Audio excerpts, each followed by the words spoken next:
lots of folks that are still speaking. Not that many. But again, like I was just saying, it's not enough to show up on election day and vote folks into office. We must show up to support women every single step of the way. Whether we're volunteering, whether we're showing up with our ideas.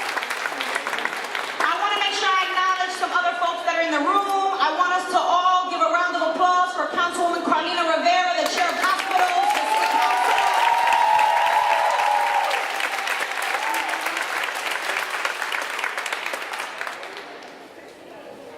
We'd like to acknowledge the New York City chapter of the Coalition of Labor Union of Women.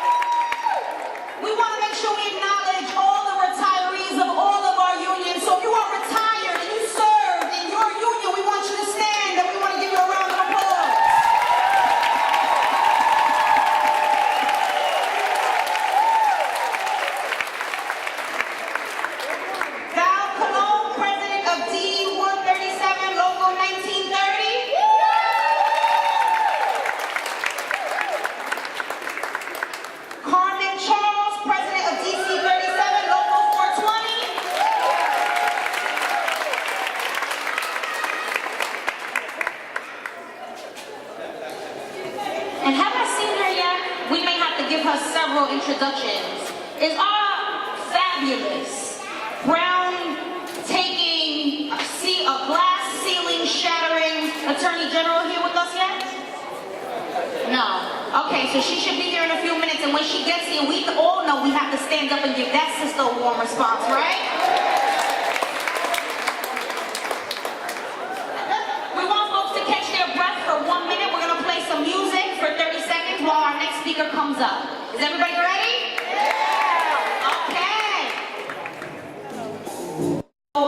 Everyone knows that when we come together for this annual event, we're celebrating women, we're celebrating advocacy issues. We know that right now, a lot of our elected officials couldn't be here with us this evening because they're fighting to make sure every single dollar we need in the budget is allocated to our communities and our causes. So it's critical right now that we're all paying very close attention to the New York State budget. And I say that as the former campaign manager for the New York Immigration Coalition.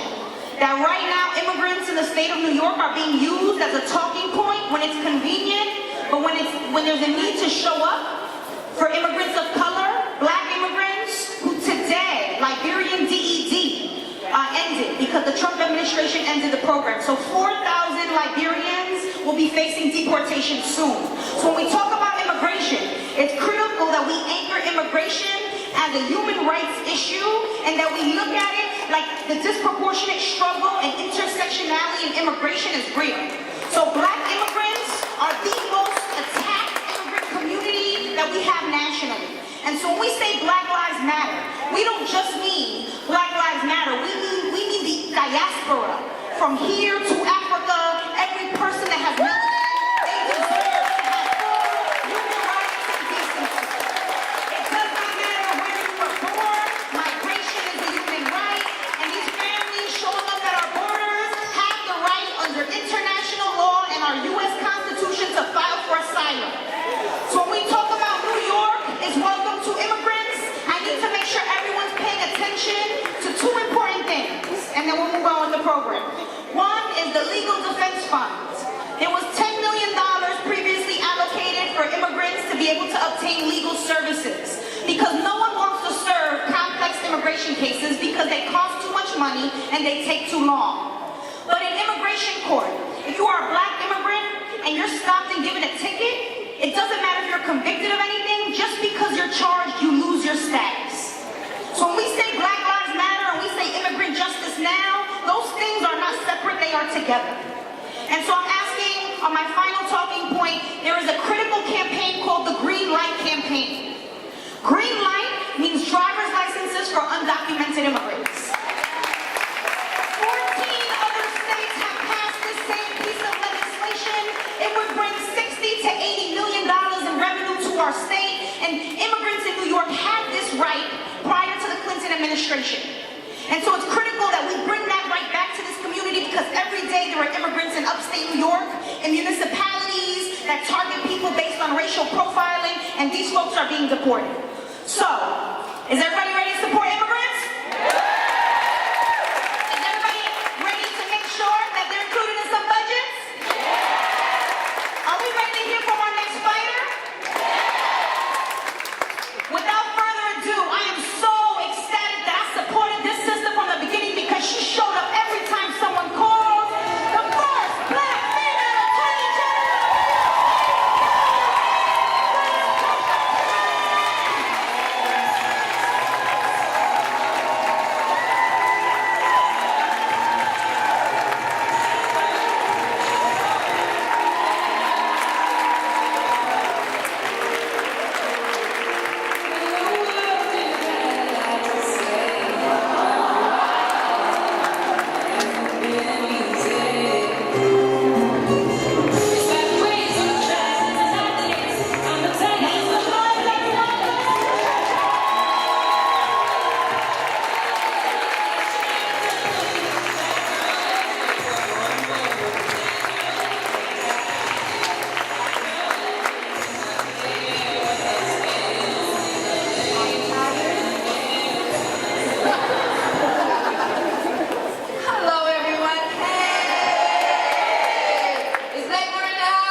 With all of you as we celebrate the International Women's Day red carpet for social justice event to celebrate the power and the strength of women that empower our communities. Where would we be without ladies? Where would we be in our communities? Where would we be without our civic organizations? Where would we be without our churches and synagogues and mosques? Where would we be? I want to recognize the men in the audience. One. That's because they're scared. So Assembly Member Roger Green, he's hiding. All right, fine. Well, they're part of a club called the Men Who Get It Club. So give them a round of applause.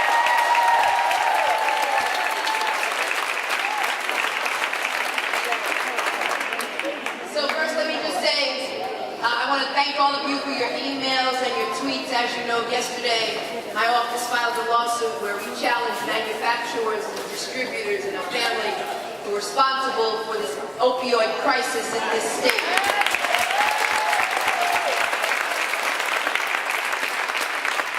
All of those who have lost lives, all of those individuals who were addicted, all of those families, all of those mothers who had to bury their children. I want these companies to be held responsible and accountable. So we're going to bring them to justice. We're going to bring them to justice. And I want to thank all of you for your comments and for your tweets as we launch an investigation into 1600 Pennsylvania Avenue.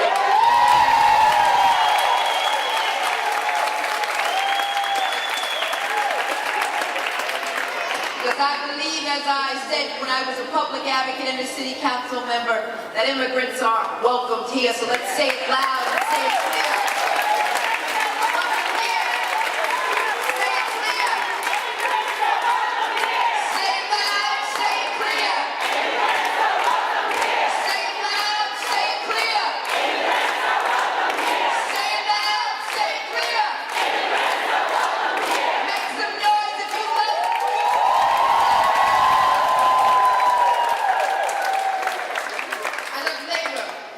Wouldn't be here but for the power of labor. I would not have served as a city council member, as a public advocate, and now the Attorney General, but for the power of labor and for the power of women.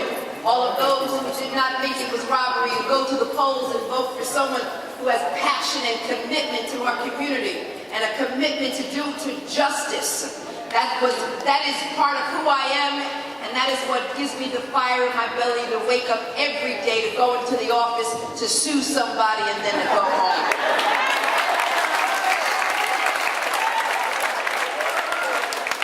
I want to give a shout out to some phenomenal women of 1199. Kim, where's Kim?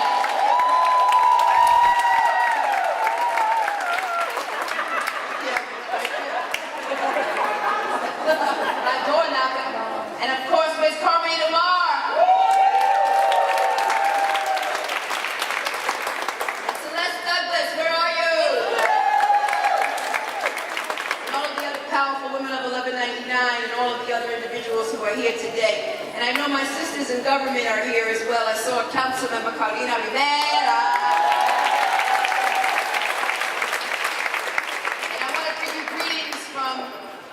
Assemblywoman Latrice Walker, who just called me, she said she's negotiating a budget, she's negotiating a criminal justice package, bail reform, discovery reform, and all of it. So I wanted to give a shout out to her and to let you know that she was stuck in Albany and unfortunately could not make it this evening. And I also want to give a shout out to all the nurses. Are the nurses here?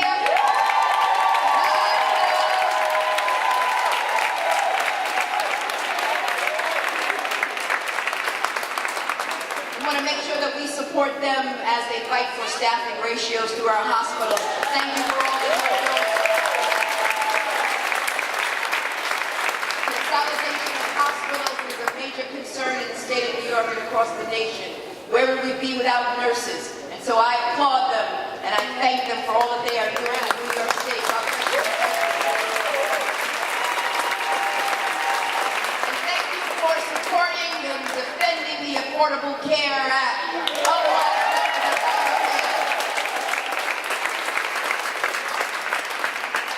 This month and every month we stand in solidarity with all women around the world, working to better the world and working to make sure that these children, these babies right here can reach the sky. Because I don't know about any of you, I see a bunch of Supreme Court justices up there.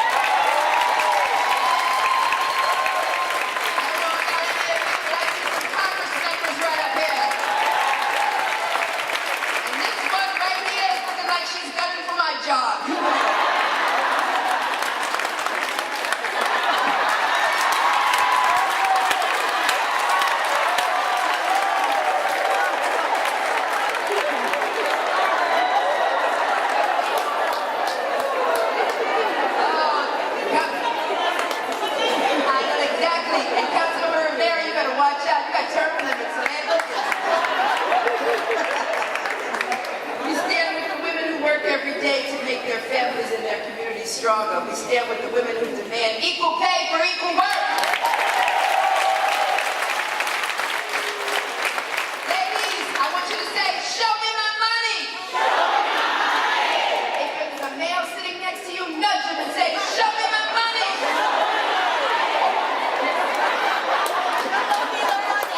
God over here said, come for the abuse. We stand with working women because we all know that if we want something done and you want it done right, you give it to who? A woman. We stand with the women who don't ask for a seat at the table, they demand it, right? Now more than almost any other time in recent history, it's so important that we as women are engaged and are fighting back against the forces that seek to tear us down and separate us, and we will not be separated, right? We have fought back against policies meant to take away our right to sexual choice and freedom. We have fought back against a system where women, unfortunately, are disregarded, they're disrespected, and of course we fought back by using our most powerful tool, and that is our vote.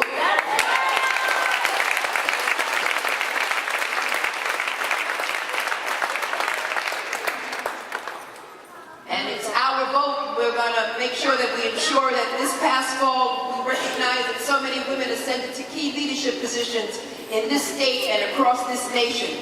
2018 was groundbreaking, glass ceiling shattering year for women. We saw more women and more women of color elected to Congress, state, and local governments than ever before.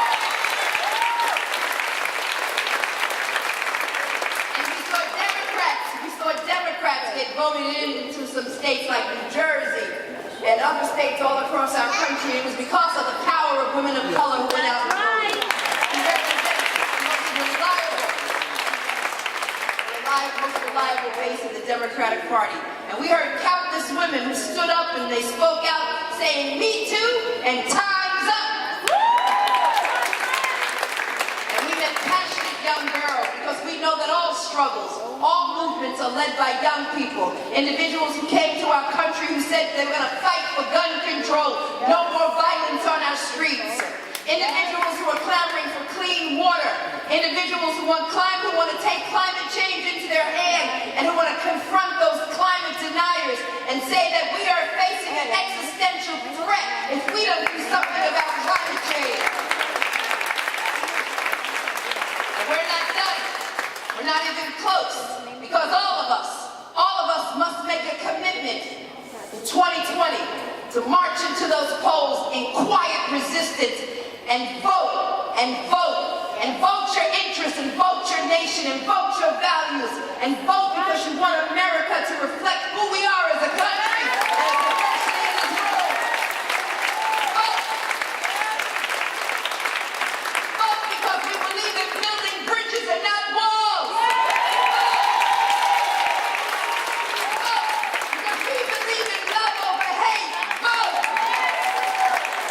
Vote because we recognize that as women we are the conscience of America. We are gonna vote.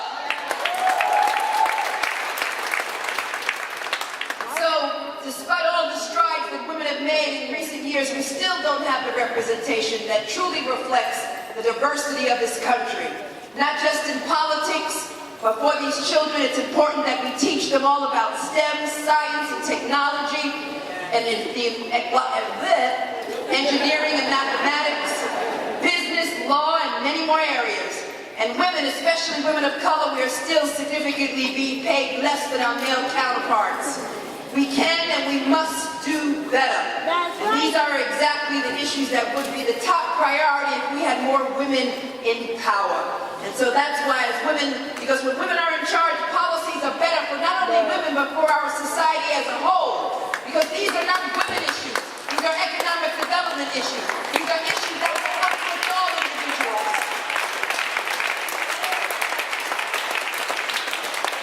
We've proven time and time again that when women are in charge, stuff gets done. Because I can look around the room and I see so many boss ladies here in charge, right? Fierce women, women who are not afraid to speak truth to power, right? And so, it's really critically important that all of us understand that so many challenges that we face, that we must recognize the power that really lies in our hands. Because we are incredible and fearless women.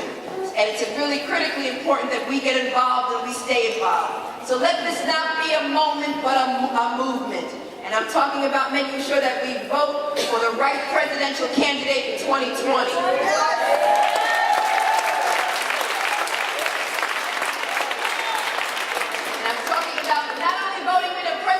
Election, but we've got to vote also in state elections, and we've got to vote in midterms. We've got to keep on voting and recognizing the power that's in our hands. And it's really critically important that when we vote, our vote speaks for us. And it's really critically important that our voices be heard and that we roar at the poll site, but also that we roar in our communities and at home. And so I understand that there are a number of women in this room who are interested in running for office. And I say to you, run, baby, run.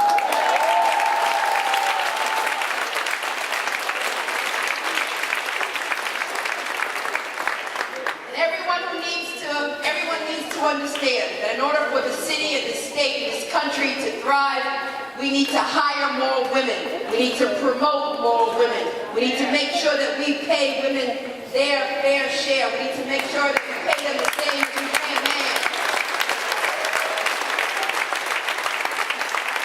We need to respect women. We need to value women. We need to make sure that we fund women projects. We need to make sure that we do business with women businesses. We need to support women. We need to make sure that women are a priority in this nation, because we are here, we're fierce, and we're not going anywhere. No, I'm from Brooklyn. We ain't going anywhere.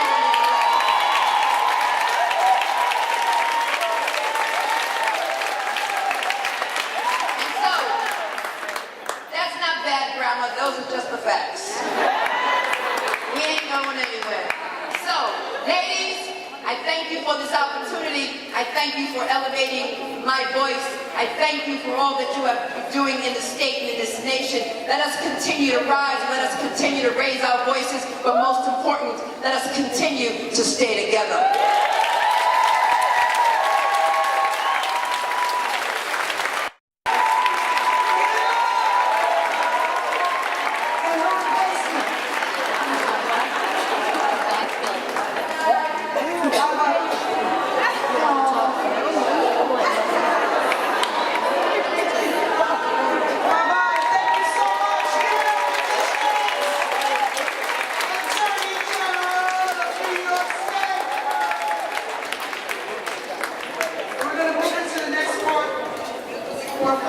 Tonight's program, please join me in welcoming me, Kim Gooden, organizer from 1199. Hey,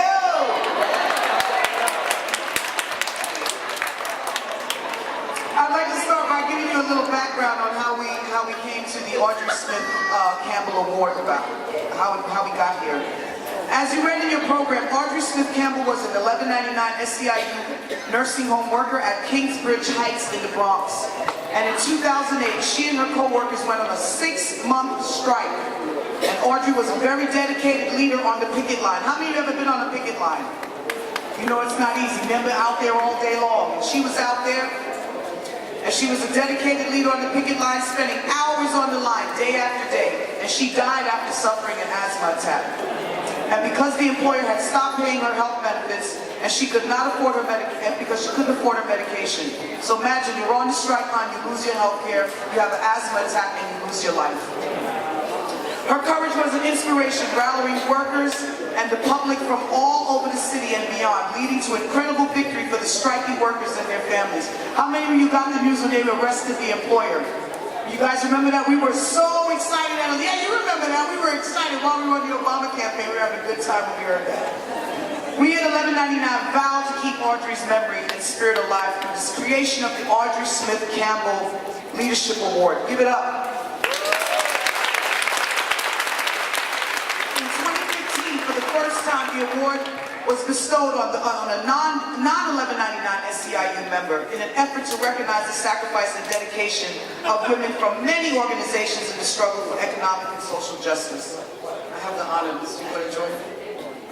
Yeah, I have two of our fierce leaders, Celeste and Cormanita. Come on, guys, give it up. These ladies are legends in our organization. Come on, y'all can do it. Y'all know who they are. Come on. You're joining me up here tonight. And the performers, 1199 Vice President Cormanita Marr and retiree Celeste Douglas. Well, I told her she looked like she still got 20 years. You look in her face, she looked like she's still going up. Tonight we recognize 4 outstanding women from 1199, Regina Hooks, from Nisla, Joan Bruce, from Aspen, Nina Merritt, and from the National Domestic Workers Alliance, Marina Alfonso Yusufa. Would you please join me at the podium, ladies? Come on up before you, let's go.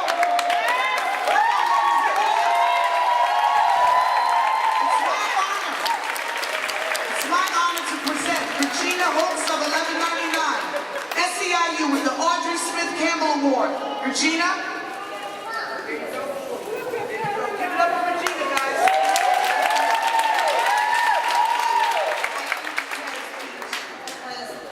I didn't know much bigger than that. This is very overwhelming and amazing, and I cannot be more grateful. So first person that I'd like to thank is I'm a child of God. I believe we must walk in our faith, and that's what keeps us going. I thank God for giving me the opportunity. I also want to thank 1199, all the supporters who stand behind me, but my organizer, Erica Pounder, who has shown me the way. My family, my husband, my kids, who hear me all night, blah, blah, blah, blah, about this, that, what I'm going to do. So this is just amazing, and I moved, not touched. Thank you. Come on, guys, give it up for Regina Hooks. She's from our upstate region. We're really proud to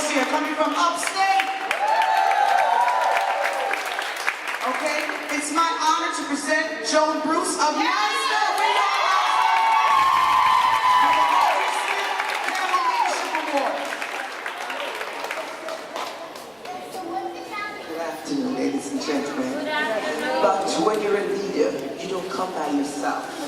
So I bring with me all the nurses that are here with me, and you know that we're fighting for safe staffing. I bring with me my family over there, and I just want to show you nice guys.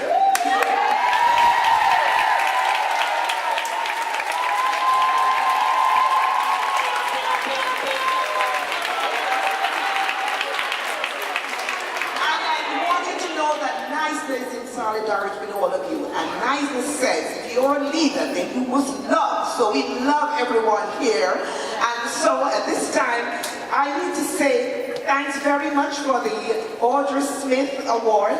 And Audrey, as I know, is a leader also. So it is with joy and pride that I accept the Audrey Smith Award. When I learned of Miss Audrey's sacrifice, I was in awe of her courage and her perseverance. She is a war hero in a long battle for a healthcare system that is just.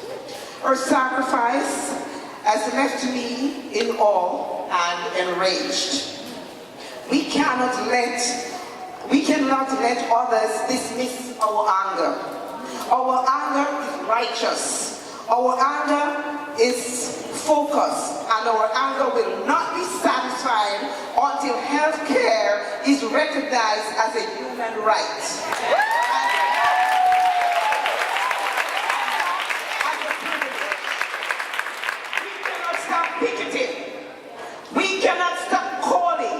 We cannot stop writing. And we cannot stop voting until our elected officials pass legislation that guarantee health care for all. Thank you. And I am truly honored and humbled. And I will continue to keep Audrey's legacy alive. Thank you.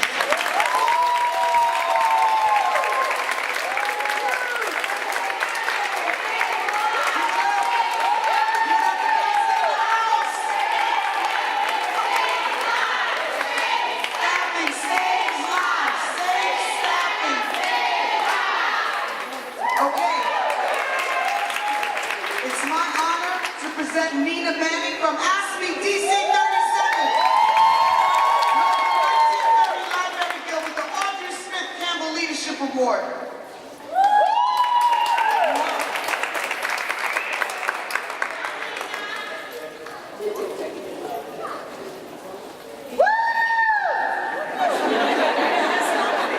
Good evening, everyone. First, I would like to thank God for allowing me to be here to stand once more. And I'd like to thank my parents for instilling in me the love and just caring without trying to get anything from them. It was sincere and it continues. And I'd also like to thank the historians that are here and Ms. Audrey's legacy and our future that's here. These are all the shoulders that I'm standing on. And as I stand on these shoulders, I'm reaching back to grab them.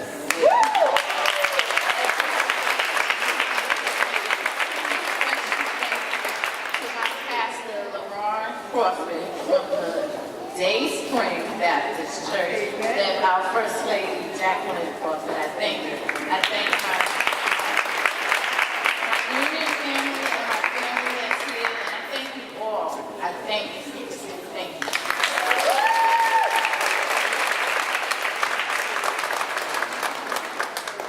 Come on, give it up, guys.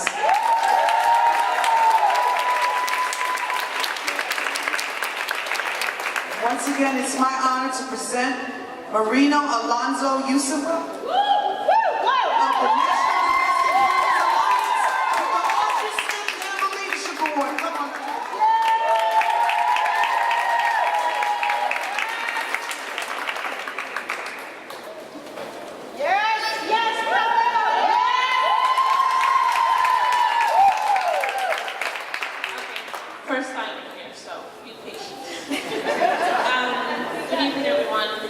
Thank you so much for being here. First, I want to thank all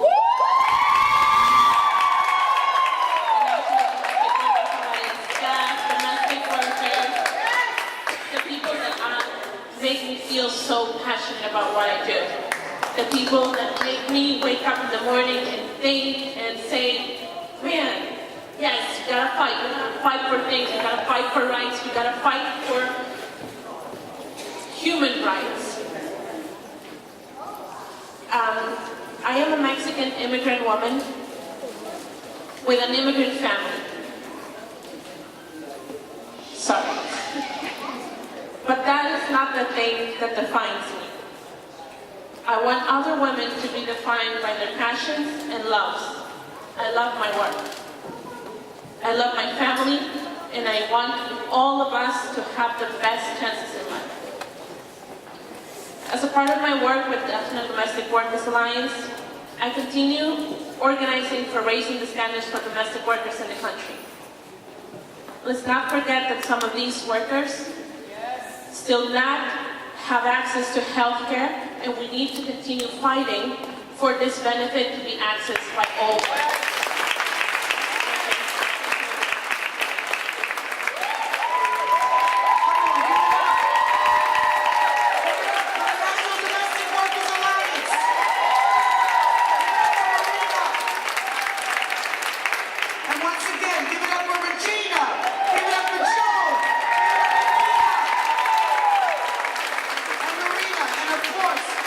Distinguished ladies of 1199 supporting me in Before, congratulations sisters, I'm going to turn it over to our MC for the evening. Here we go. Please, another round of applause for all our honorees. We won't farewell, and we thank the entire host committee and everyone that made this event possible. I want to see if we can channel some of our Attorney General's mic right now, and if we can get a quick call and repeat. When I say what we want, you're going to say driver's licenses now. Is everybody ready? Listen, right? Everybody's fighting right now to figure out whether things are going to happen or they're not, right? What do we want? Driver's licenses now. Okay, one more time. So upstate New York, folks that are constantly targeted because we have not passed this law, know that New York City stands with them. What do we want? What do we want? Driver's license now! Woo! Before we close the program, please help me by acknowledging all the talented and creative sisters that worked so hard to put this amazing program together. We had a phenomenal steering committee and the privilege of working with our DJ Kamala Jefferson. She stepped out for 2 seconds, but she's going to smell her roses as soon as she steps back in. You have Instagram. I want you to follow her at Kamala Muse, M-U-S-E. I would love if our decorating stars, Anita Cologne and her team from Your Dream Events could stand up and smell your flowers.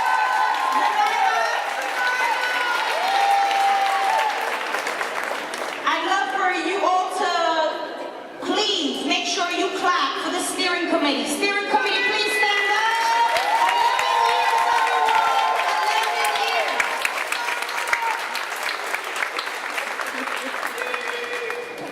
And a special thank you to Perchint Kramer Miller and the staff and congregation of St. Peter's for working with us to make this night possible.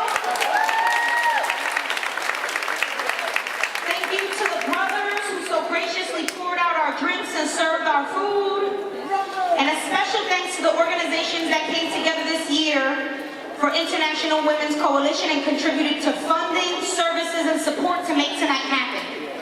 We want to thank you all for coming together for this incredible evening. And for those of you that have to leave us now, we ask that you walk directly out and then upstairs if you're leaving.